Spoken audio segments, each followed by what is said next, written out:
Você sabe que dá para administrar uma empresa só olhando os KPIs?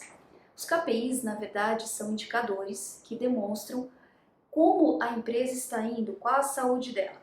Especificamente nessa semana, a gente vai falar dos indicadores de liquidez.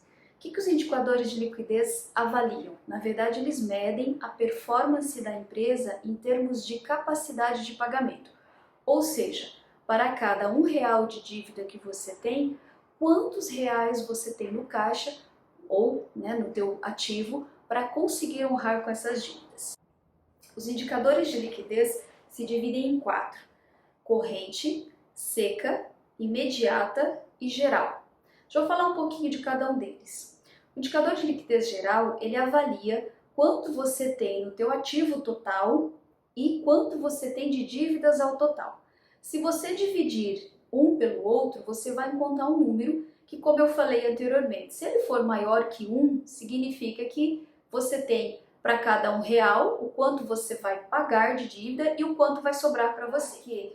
Aqui está contido tanto os ativos de curto prazo quanto os ativos de longo prazo. Depois, nós temos o indicador de liquidez imediata. Ela mede a curtíssimo prazo, ou seja, aqui só entra o dinheiro que você tem, caixa, banco, que são dinheiros e aplicações de liquidez imediata, que são dinheiros disponíveis de maneira imediata. É por isso que o indicador tem esse nome. Isso significa quanto você tem em caixa para honrar com as suas dívidas. Naturalmente, aqui você dificilmente vai ter mais do que o valor da dívida, porque a gente está falando aqui de curtíssimo prazo, de dinheiro em caixa que ninguém mantém, considerando o pagamento de toda uma dívida. Então, aqui é apenas para você avaliar a sua capacidade de pagamento do caixa. Nós temos também o indicador de liquidez corrente. O indicador de liquidez corrente, ele demonstra quanto que você tem no circulante da tua empresa para honrar com as suas dívidas. Ou seja, aqui a gente está falando do caixa, do contas a receber, dos estoques que ainda precisa se transformar em dinheiro, e aí quanto você tem para pagar toda a sua dívida. Nesse caso do indicador de liquidez circulante, aqui já é ideal que você tenha acima de 1 para o pagamento das suas dívidas. Então calcula e veja qual a informação que você obtém. Depois nós temos o indicador de liquidez seca.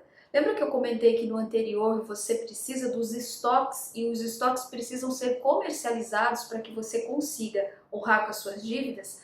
Aqui, nesse caso, você desconsidera o valor dos estoques. Então, liquidez seca é todo o teu ativo circulante menos os estoques. Nesse caso, se você tiver aí 0,7, já é um indicador considerado saudável, porque em geral o saudável numa empresa é que 30% de todo o seu ativo circulante seja estoques.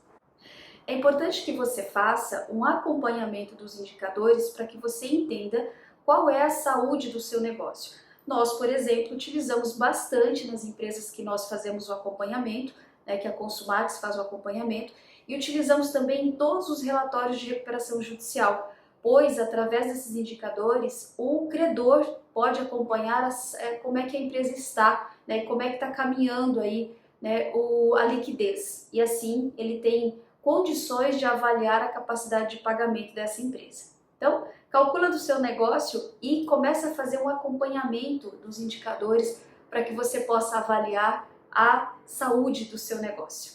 Conte conosco e até o próximo vídeo.